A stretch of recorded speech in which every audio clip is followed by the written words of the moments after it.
सुप्रभात। मैं डॉक्टर जयंती त्यागी एक संस्कृत की अध्यापिका प्रवक्ता रही हूँ अपने समय में।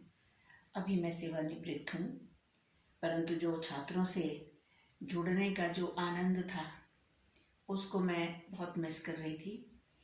इससे पहले मेरा एक चैनल है संस्कृत सुरभि नाम से, जिसमें मैंने जो एजुकेशनल चैनल है और जो मैंने कक्षा 6ठी से लेकर 10वीं तक की पुस्तकें जो हैं रुचिरा, जो NCERT की पुस्तक है रुचिरा, उन सब का जो मैंने वीडियो बना के उस पर डाला हुआ है। आपके घर में अगर कोई बच्चा है जिसके पास संस्कृत है 6ठी से 10th तक, 12वीं 10वीं तक, तो आप उसको जो है बोलिएगा, वो देखेगा और आपको बहुत ही अच्छा लगेगा। आज मैं मुखातिब हुई हूँ उन संस्कृत विषय लेकर के HTET, CTET, UP TET, Bihar TET, Rajasthan TET, जितने भी राज्य के टेट हैं, CTET है, उन सब इवन जो है IAS तक में भी, क्योंकि IAS में भी ये जो आज मैं पढ़ाने जा रही हूँ रघुवंश, तो इसकी मैं संस्कृत व्याख्या करूँगी, संस्कृत में इसका व्याख्या करूँगी, इसको समझाऊँगी। आप इसका जो है भरपूर आनंद उठाइए। और जिसके बारे में जिसकी ये पुस्तक है वो कवि कुलगुरु कालिदास की, ये तो आप सबको पता ही होगा। आप प्रतियोगी परीक्षा की तैयारियों में आजकल व्यस्त हैं तो आप जानते ही होंगे। आज मैं रघुवंश का प्रथम सर्ग का मंगलाचरण से जो है प्रारंभ करने जा रही हूँ, शुभारंभ करने जा रही हूँ। आपके मन में एक जिज्ञासा होगी कि YouTube पे पहले से ही ये सब चीज़ें हैं, ये सब शिक्षा है, ये सब सारे इस प्रकार के वीडियो हैं, तो हम आपका चैनल क्यों देखें। तो मैं आपको सिर्फ एक ही बात कहना चाहती हूँ कि आप जितने भी कमेंट्स देंगे, जहाँ भी आपको, जैसे आप ये समझ लीजिए जैसे सामने से हम बैठकर किसी से पढ़ते हैं, आप मुझसे उस तरह की पढ़ाई की उम्मीद कर सकते हैं। आपकी जो भी जिज्ञासा होगी उसका मैं जवाब जरूर दूंगी। और अधिक समय ना बर्बाद करते हुए हम अपने विषय पर आ जाते हैं। और सबसे पहले हम इसको पढ़ेंगे, है ना। सबसे पहले हम इसका पढ़ना शुरू करेंगे। देखिए, इसका उच्चारण करते हैं भगवान का नाम लेकर। वागर्थाविव सम्प्रेक्तौ वागर्थ प्रतिपत्तये जगतः पितरौ वन्दे पार्वती परमेश्वरौ। सबसे पहले मैं आपको आपके परीक्षा की शुभकामना देना चाहती हूँ। आप पूरे मन से मेरे चैनल से जुड़िए और आपको यहाँ आकर फिर कहीं और जाने की आवश्यकता ही महसूस नहीं होगी। इतना मैं विश्वास के साथ कहती हूँ। चलिए पढ़ना शुरू करते हैं, देखते हैं इसका अर्थ क्या है। देखिए, पहले हम यहाँ से इसको देख लेंगे कि कैसे ये बना हुआ है, फिर हम इसका अन्वय करेंगे। आपको पता ही होगा कि अन्वय कैसे करते हैं, पर अन्वय भी तब कर सकते हैं जब विद्यार्थी को, परीक्षार्थी को उसका अर्थ आता हो। तो जो परंपरा है वो तो ये है कि पहले आप श्लोक लिखिए, बोलिए, उसके बाद आप उसका अन्वय करिए। लेकिन आप इसकी बारीकी देखिए कि अन्वय तो वही कर सकता है ना कि किस पद को पहले किसको बाद में लाना है, वही कर सकता है जिसको उसका अर्थ पता हो, उसके हिसाब से वो संस्कृत का अन्वय कर सकता है, ऐसा मेरा सोचना है। तो देखिए, कहते हैं ये कहता कौन है। रघुवंश के प्रारंभ में, रघुवंश के प्रथम सर्ग का जो मंगलाचरण जब कालिदास ने किया, तो करते पहले हम ये आपको बताएंगे मंगलाचरण करते क्यों हैं। तो मंगलाचरण इसलिए करते हैं, देखिए जैसे घर में आप परीक्षा देने जाते हैं तो आपके माता पिता आपको जो है दही और चीनी वगैरह खिलाते हैं ना।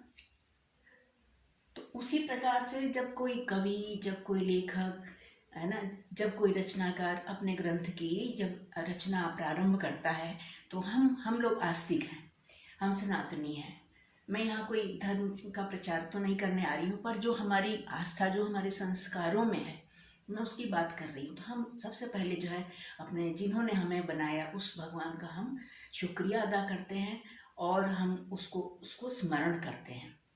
तो हम मंगलाचरण जो है 3 प्रकार का होता है ना। एक वस्तु निर्देशात्मक होता है, जैसे कि वस्तुओं या स्थानों को स्मरण करते हुए प्रभु को याद करना। जैसे उसमें कुमार संभवम में है कि अस्ति उत्तरस्याम दिशि देवतात्मा, है ना। दूसरा वो उसका एक उदाहरण है अस्य उत्तरस्याम दिशि देवतात्मा हिमालयो नाम नगाधिराज, उस तरह से। दूसरा यहाँ पे हम जो है भगवान को स्मरण करते हुए हम आशीर्वादात्मक मंगल, हम भगवान से आशीर्वाद की कामना करते हैं। और मंगलाचरण पर मैं एक आपको अलग से ही वीडियो बना के दूंगी जिसमें मैं इसको विस्तार से समझाऊंगी, और अभी वीडियो लंबा हो जाएगा, इसलिए मैं अपने इस विषय पर आती हूँ। तो सबसे पहले ये कहता कौन है, तो ये कहते हैं कालिदास जी। कालिदास जी के ही शब्दों में मैं बोलती हूँ यहाँ, अहम कालिदास, मैं कालिदास। वागर्थाविव, देखिए वागर्थाविव का हमने संधि विच्छेद किया, तो वाग और अर्थ, वाक माने वाणी और अर्थ माने उसका अर्थ, है ना। उसका जो हिंदी अनुवाद है और भी भाषाओं में जो भी, वाक प्लस अर्थ, है ना। वाणी है, एक शब्द है, और उसका चिपका हुआ उसका अर्थ है। कोई भी बहुत से शब्द निरर्थक होते हैं, हमें यहाँ पे उन निरर्थक शब्दों की ओर नहीं जाना है।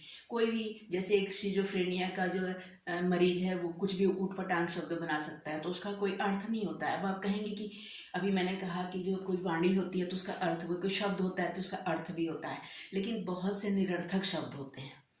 तो हम यहाँ पर उन निरर्थक शब्दों को नहीं, हम यहाँ पर सार्थक शब्दों को लेते हैं, है ना। जो कोई, जैसे कमल है, उसका तो एक अर्थ है कि एक पुष्प है वो, लेकिन अब इसी को कोई उल्टा बोलने लगे, कमल ल म क, तो अब इसका क्या अर्थ होगा। तो इसलिए हम इन निरर्थक शब्दों का, किसी भी प्रकार से बने हुए जो निरर्थक शब्द हैं उसका हम परिहार करते हैं, उससे हमारे यहाँ कोई मतलब नहीं है। तो हम यहाँ पर कहते हैं कालिदास कि मैं कालिदास, है ना। अहम जो है हम जोड़ेंगे क्योंकि कर्ता तो होना ही चाहिए वाक्य में। तो मैं कालिदास वागर्थाविव, है ना, वाणी और अर्थ को, है ना। यहाँ पे देखिए, यहाँ पे वागर्थ प्रतिपत्तये, है ना। मतलब मैं कालिदास वाग और अर्थ, है ना, मतलब वाणी और उसका शब्द तो होंगे पर उसके अर्थ को भी जानने के लिए, अर्थ का भी ज्ञान प्राप्त करने के लिए, प्रतिपत्तय का अर्थ है प्राप्त करने के लिए, उसकी सिद्धि के लिए, है ना। अहम कालिदास वाग अर्थ, वाणी और अर्थ की, है ना, अर्थात वागर्थ, है ना, वागर्थ प्राप्तुम, वाणी और उसके अर्थ को प्राप्त करने के लिए, है ना, क्या करेंगे, वागर्थौ इव, ये वाग और अर्थौ, इसका जो है संधि विच्छेद है वागर्थाविव का। तो मैं कालिदास, है ना, वागर्थ प्रतिपत्तये, वाणी और अर्थ की, है ना, प्राप्ति के लिए, है ना, वागर्थ प्राप्तुम, इसको भी हम ब्रैकेट में ही करते हैं। वाक अर्थौ, देखिए वाक प्लस अर्थौ, वाग अर्थौ इव, वाणी और अर्थ की तरह। यहाँ पे अब देखिए वाणी और अर्थ की तरह, है ना, वाक और उसके अर्थौ, अर्थौ क्यों कहा है, वाक और अर्थ दोनों को जोड़ा है तो वो द्विवचन में प्रयुक्त हुए हैं, तो और, है ना, इसकी संधि करके बना है वागर्थौ। मतलब वाणी और अर्थ के इव माने समान। जैसे हम कोई शब्द बोलते हैं, कोई सार्थक शब्द बोलते हैं और उसमें उसका अर्थ जो है निहित होता है, छिपा होता है, उसी प्रकार से जैसे हम भगवान शिव का स्मरण करते हैं तो उसमें माँ पार्वती का स्मरण भी हो जाता है, क्योंकि भगवान को अर्धनारीश्वर कहते हैं। और जैसे माँ शिवा पार्वती को स्मरण करते हैं तो उसमें भगवान शिव का भी सन्निवेश हो जाता है। तो वागर्थाविव मतलब वाणी और अर्थ के इव माने समान, संपृक्तौ, संपृक्तौ का अर्थ है मिले जुले, संश्लिष्ट। जैसे हम खिचड़ी बनाते हैं, दाल और चावल, तो दोनों मिक्स हो जाते हैं ना, तो उस तरह से संपृक्तौ माने संश्लिष्टौ, अर्थात मिले हुए, है ना, मिले हुए। और संसारस्य पितरौ, यहाँ पे लिखा है ना पितरौ। पितरौ कौन? माता और पिता। देखिए मैंने इसका जो है समास विग्रह किया है। पितरौ एक शेष द्वंद्व है, तो पितरौ का अर्थ जब हम समास विग्रह करेंगे तो क्या बनेगा?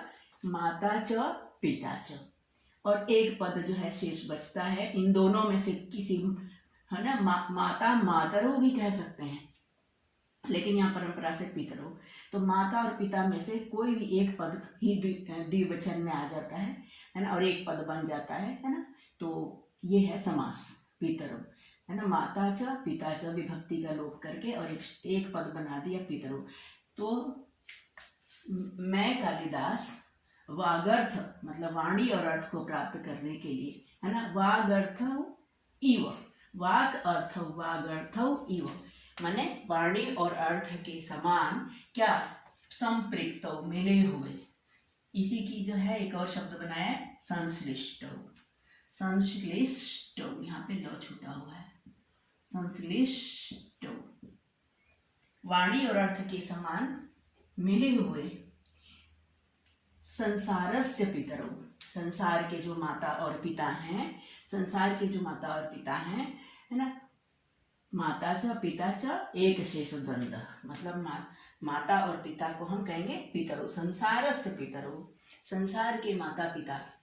पार्वती, और पार्वती किसको कहेंगे? जो पर्वतस्यापत्यम, जो पर्वत राज की पुत्री थी और जो स्त्री थी, तो वो थी पार्वती। तो पार्वती और परमेश्वरौ, पार्वती परमेश्वरौ, ये एक ही पद होगा। हमने इसका विग्रह करके यहाँ पे बता दिया है ना, इसकी व्युत्पत्ति। पर्वतस्यापत्यम, पर्वत की जो संतान थी और जो स्त्री थी, वो उनको हम पार्वती कहते हैं। तो पार्वती परमेश्वरौ, और इसका जो है संधि विच्छेद देखिए, परम ईश्वरौ, है ना, जो जिनसे ऊपर कोई सत्ता ही नहीं है, वो है परमेश्वर। जो ईश्वरत्व की पराकाष्ठा है, वह है परमेश्वर। उनको मैं क्या करता हूँ? प्रणमामि, प्रणाम करता हूँ। तो अब हम इसका अर्थ समझ गए हैं, तो अब हम इसका अन्वय जो है भलीभांति कर सकते हैं। देखिए आपको ये बात थोड़ी सी अलग लगेगी, मेरी ये बात अलग इसलिए लगेगी क्योंकि ये परंपरा नहीं है। परंपरा में यह है कि श्लोक बोलते हैं फिर उसका अन्वय बोलते हैं। तो अन्वय तो वही कर सकता है ना जिसको इसका अर्थ पता है कि किसको, किस शब्द को हमें पहले रखना है, किसको हमें बाद में रखना है ना। देखिए मैं विद्यार्थियों के लेवल से सोच रही हूँ, मैं विद्यार्थियों के स्तर पर उतर के इसको पढ़ा रही हूँ, आपको बता रही हूँ, है। जैसे विद्यार्थी सोचता है उस तरह से सोच, तभी तो हम उसकी जो कमी होगी उसको हम जान पाएंगे। तो देखिए अब हम इसका अन्वय कर लेंगे। कहते हैं देखिए, अहम कालिदास भी जोड़ सकते हैं। वागर्थ प्रतिपत्तये, है ना, वागर्थ प्रतिपत्तये, वाणी और अर्थ की प्राप्ति के लिए। वागर्थाविव, वाणी और अर्थ के समान। संपृक्तौ, मिले हुए, है ना। संश्लिष्ट, चिपके हुए, है ना। चिपके हुए शब्द अच्छा नहीं लगता, इसलिए अच्छा सा शब्द जो संश्लिष्टौ, है ना। तो संपृक्तौ माने मिले हुए। जगतः पितरौ, संसार के माता पिता। पार्वती परमेश्वरौ, पार्वती और परमेश्वर की मैं कालिदास, ये पहले ही आ गया है, वंदे, वंदना करता हूँ। ठीक है, तो अन्वय हो गया, इसकी व्याख्या हो गई। और अब हम इसमें जो है देख लेते हैं कि कौन सा कोई विशेष पद है, उसके बारे में थोड़ी गहराई से जानते हैं। तो यहाँ पे देखिए विशेष में मैंने लिखा है इसका वागर्थाविव। ये जो वागर्थाविव कैसे बना है ना, इसमें जो है यहाँ पे बल्कि हमें वागर्थाविव ही लिखना था, मैंने थोड़ा सा स्पष्ट करके लिख दिया है। कोई नहीं, मैं यहाँ पे फिर से लिख देती हूँ वागर्थाविव।